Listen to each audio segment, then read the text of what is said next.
for the gyro settings, right now, actually, as you can see, it's actually pretty cool. So I have position 1, 2, and 3 assigned to this switch out here. So up, middle, and down.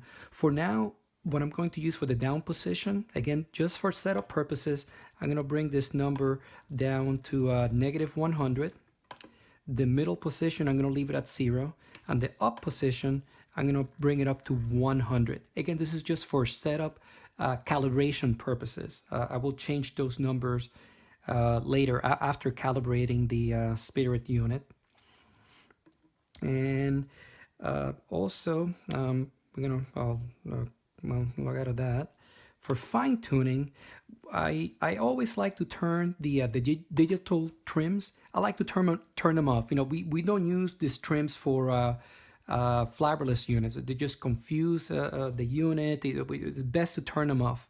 As you can see, you know, if I press this button, it'll change, you know, the numbers. We don't want that to ever change other than 0. There's a couple of ways of doing it.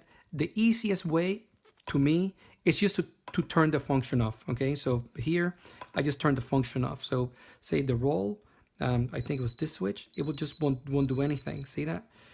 The other way of doing it is a little more time consuming. So we're gonna do this for this switch, is to actually turn the rates, turn them down to 0. Okay, so this is more time consuming because you have to go through each one of these numbers and bring them down to 0.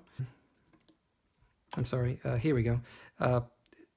This, say for the elevator, so now it's active, but since I changed everything to the 0, of the 100 to 0, they're just not active. But you know, I just prefer to just deactivate them.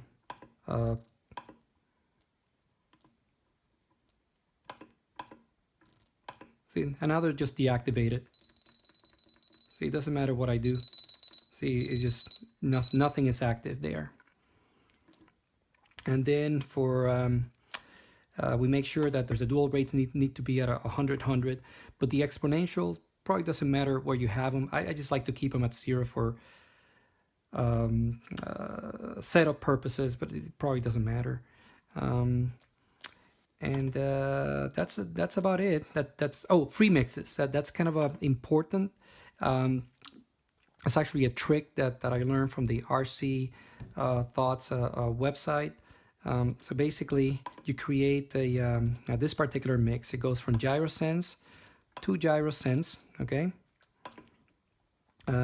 We go under advanced. I'm going to bring this value down to negative, the master value down to -100. And my switch, this will be the rescue function or self-level function switch. I'm going to make it this switch back here.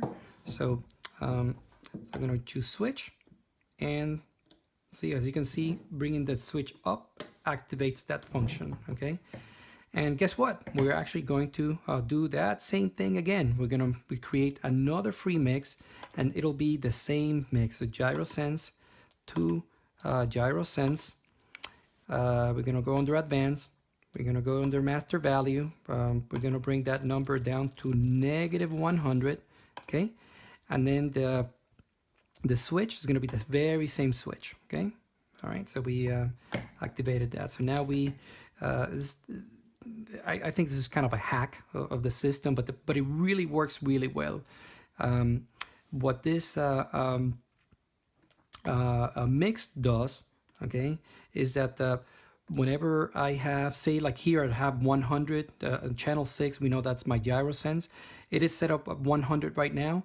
If I press this mix, it'll bring it down to -100. So what it does, it's essentially whatever value is up in here, it'll make the same value but in negative fashion. Okay, so basically it activates at that self-level or rescue function.